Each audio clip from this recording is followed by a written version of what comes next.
नमस्कार दोस्तों, प्रतिलोम त्रिकोणमितीय फलन के भाग 1 के वीडियो में आपका स्वागत है। तो चलिए जानते हैं इसमें हम क्या पढ़ेंगे। प्रतिलोम फलन तथा मुख्य मान शाखा। तो चलिए शुरू करते हैं प्रतिलोम फलन की परिभाषा से। गणित में किसी फलन का प्रतिलोम फलन उस फलन को कहते हैं जो मूल फलन द्वारा किए गए परिवर्तन को बदलकर मूल रूप में ला दे। किसी फलन f में x रखने पर परिणाम y मिलता है तो f के प्रतिलोम फलन में y रखने पर परिणाम x मिलेगा। f of x बराबर है y के अगर g of y बराबर है x के। आइए चित्र द्वारा इसे समझते हैं। f की प्रांत है a, b, c और परिसर है 1, 2, 3। तो f इनवर्स यानी f प्रतिलोम की प्रांत है 1, 2, 3 और परिसर होगा a, b, c। आइए इसे उदाहरण द्वारा समझते हैं। f(x) बराबर है 5x - 7 के। gy बराबर होगा y + 7 भाग 5 के। आइए जानते हैं साइन इनवर्स x यानी साइन के प्रतिलोम के बारे में। साइन इनवर्स x की प्रांत है -1 से 1 और परिसर है -π/2 से π/2। देखते हैं साइन x का ग्राफ। देखते हैं साइन इनवर्स x यानी साइन प्रतिलोम x का ग्राफ।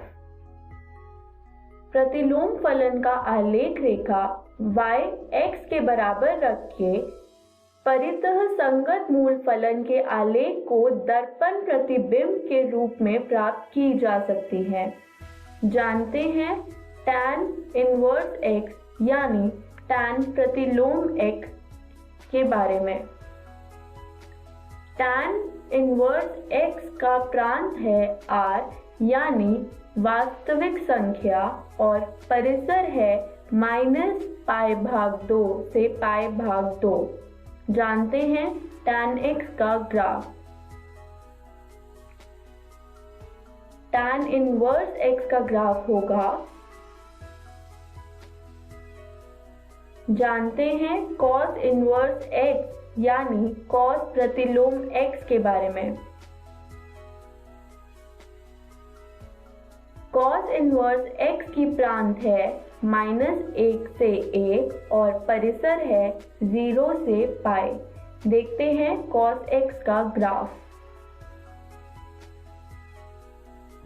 cos इनवर्स x यानी cos प्रतिलोम x का ग्राफ होगा। आइए जानते हैं मुख्य मान के बारे में। शुरू करते हैं परिभाषा से। क्योंकि कोई भी त्रिकोणमितीय फलन एकाकी नहीं है, इनके प्रतिलोम फलन तभी संभव होंगे यदि इनके डोमेन सीमित रखे जाएं। देखते हैं तालिका। साइन इनवर्स x का प्रांत है -1 से 1 और परिसर है -π/2 से π/2। इसी तरह cos इनवर्स x का प्रांत है -1 से 1 और परिसर है 0 से π। और tan इनवर्स x का प्रांत है r और परिसर है -π/2 से π/2। इन फलन के बारे में हम पढ़ चुके हैं। देखते हैं कुछ और फलन के प्रांत और परिसर। cot इनवर्स x का प्रांत है r और परिसर है 0 से π। इसी तरह sec इनवर्स x का प्रांत है r -1 से 1 और परिसर है 0 से π -π/2। और cosec इनवर्स x का प्रांत है r -1 से 1 और परिसर है -π/2 से π/2 -0। इसका मतलब 0 इसके अंतर्गत नहीं है। आइए शुरू करते हैं मुख्य मान पर सवाल। पहला सवाल है, साइन इनवर्स -1/2 का मुख्य मान ज्ञात कीजिए।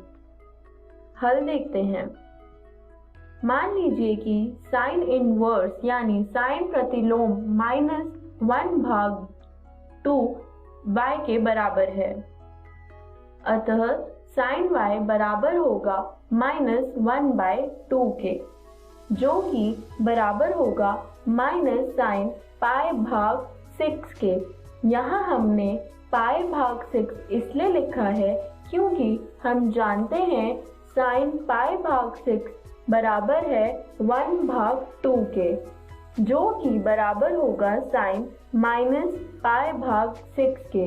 यहाँ हम -π/6 इसलिए लिखा है क्योंकि हमें ज्ञात है कि साइन इनवर्स x यानी साइन प्रतिलोम x की मुख्य शाखा का परिसर -π/2 से π/2 होता है, जो कि इसके अंतर्गत आएगा।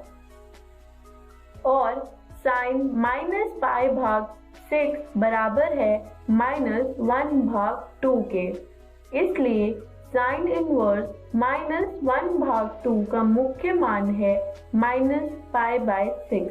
देखते हैं अगला प्रश्न। tan इनवर्स -√3 का मुख्य मान ज्ञात कीजिए। देखते हैं हल। मान लीजिए कि tan इनवर्स -√3 बराबर है y के, अतः tan y बराबर होगा -√3 के, जो कि बराबर होगा -tan π/3 के। यहाँ हमने π/3 इसलिए लिखा है क्योंकि हम जानते हैं tan π/3 बराबर है √3 के, जो कि बराबर होगा tan -π/3 के, क्योंकि हमें ज्ञात है tan इनवर्स x की मुख्य शाखा का परिसर -π/2 से π/2 होता है और -π/3 इसके अंतर्गत आता है। और tan इनवर्स -π/3 -√3 के बराबर है। तो फिर tan इनवर्स -√3 का मुख्य मान है -π/3। आइए देखते हैं तीसरा सवाल। कोसेक इनवर्स यानी कोसेक प्रतिलोम 2 का मुख्य मान ज्ञात कीजिए। देखते हैं हल। मान लीजिए कोसेक इनवर्स 2 बराबर है y के, जिसका मतलब कोसेक y बराबर होगा 2 के, या कोसेक π/6। यहाँ मैंने π/6 इसलिए लिखा क्योंकि कोसेक π/6 बराबर होता है 2 के, और हमें ज्ञात है कि कोसेक इनवर्स x यानी कोसेक प्रतिलोम x का मुख्य शाखा का परिसर -π/2 से π/2 -0 होता है। इसका मतलब कोसेक इनवर्स 2 यानी कोसेक प्रतिलोम 2 का मुख्य मान है π/6। देखते हैं अगला सवाल। कोसेक इनवर्स √3/2 का मुख्य मान ज्ञात कीजिए। शुरू करते हैं हल। मान लीजिए कोसेक इनवर्स √3/2 बराबर है y के। इसका मतलब cos y बराबर होगा √3/2 के, यानी cos π/6, क्योंकि cos π/6 बराबर होता है √3/2 के। हमें ज्ञात है cos इनवर्स x यानी cos प्रतिलोम x की मुख्य शाखा का परिसर 0 से π होता है।